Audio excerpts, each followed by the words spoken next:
Here's a trivia question, and I'm informed that you will either know the answer to this or you won't, which basically is typical of every trivia question. Right. The Titans are 5-0 for the second time in franchise history. The first was obviously the 2008 team that Christopher David Simms played for. Well, I use the term played loosely. You threw 2 passes that season, completing 1. Who caught it?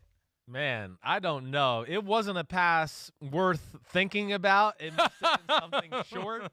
I'm going to go with a tight end. 7 yards was the gain. I'm going to 7 say yards. Craig Stevens. Is that by any chance it? No. Womp womp. Boy, you're going to hear from Paul Williams today. Oh. 3rd-round pick out of Fresno State. He spent 4 years in the NFL. Yep. His only career catch. He caught 1 pass in his career, and you don't remember it. Week 17 against the Colts. He's now the receivers coach at Fresno City College. Hello, Paul Williams. Christopher has forgotten you, but we haven't. Man, Paul was a great guy, too. His name did go through my head. I just couldn't quite remember. Hey, that was a big moment for me. It really was, because that was the first time I had played in a regular season game since I lost my spleen. And I'll forever be indebted to Jeff Fisher for what he did for me that year. You know, got me there, really let me get healthy. I'd take a bullet for the guy. I really would. And, you know, that was like we've always talked about. That was a cool day, too, because, you know, yeah, it's the Titans. And, of course, you're watching Peyton Manning and the Colts over there that day. And, you know, always cool to see that rivalry. But, yeah, got to play a little ball that day. Well, I guarantee you it wasn't a touchdown pass. No, it was not. That day. It was not. Because the score was 23-0 Indianapolis. Yes. Yeah, it was. I think it didn't that was mean anything for the Titans. We were already locked up home field, so it was like, you know, we were one of those teams where we kind of took the foot off the gas pedal that last week, and then we had the bye, and we got caught sleeping a little bit against the Baltimore Ravens. So is that your selling point to Jeff Fisher? Let me play this week. The game doesn't mean anything? No. They just threw me in there. Yeah, I think Kerry played a little. Vince Young got in, I believe, and then I came in at the very end. Were you there with was 2008 the year that things got really weird with Vince Young? Was it that year or the next year? No, it was that what year. Was it? That was year. Oh, that wow. year. Yeah, that was an interesting year, no doubt about it. You got some stories that you could probably tell. We need to take that up at some point, because that was a weird year, and to get the number 1 seed, and to desecrate the terrible towel and have it all fall apart after that. All right. Matchup draft, I get the first pick. Yep. I am going to go with the obvious one, Derrick Henry against the Pittsburgh Steelers defense. Yeah. The immovable force. Wait, what is it? See, I've been around you too much. The irresistible force versus the immovable object. It's the irresistible force and the immovable object. Can Derrick Henry get it done? And look, I said this yesterday on Football Pod in America, and we've talked about this. It takes Derrick Henry a few steps to get going. That's when you have to get him.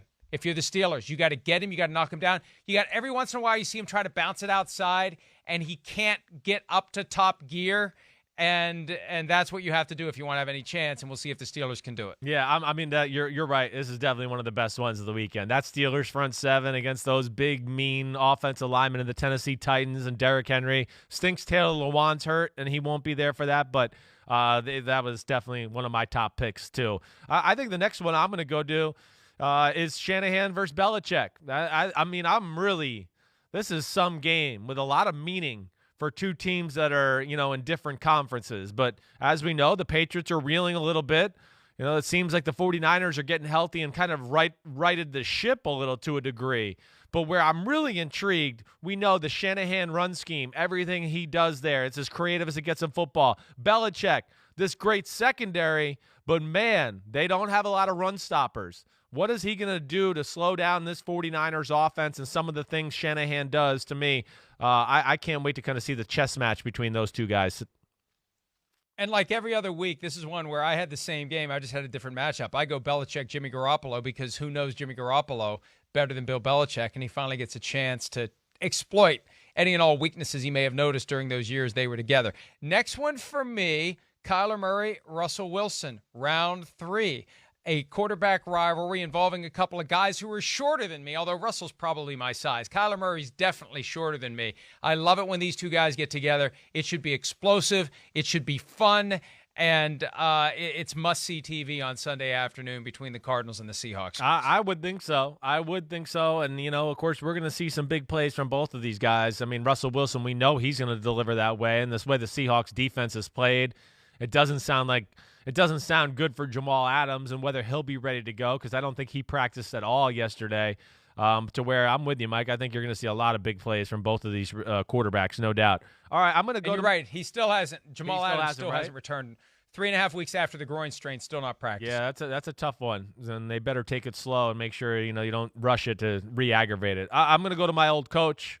Yeah, Bucks, Raiders, that game right there. Just the meaning of the game in general. Gruden, fired by the Bucks, took them to a Super Bowl, all those things. Now he's back with his original team. I'm pretty sure he still has his house in Tampa, Florida. He grew up there. I just know this will be a personal matchup for him. He'll want to win this football game. And, of course, now he's dealing with the COVID-19 and all of that. And, hey, his legacy's probably a little in danger here, too. The Bucks are looking damn good. Bruce Arians, maybe he'll be the next coach in Tampa to win a Super Bowl. So I think that's an interesting matchup for our Sunday night game.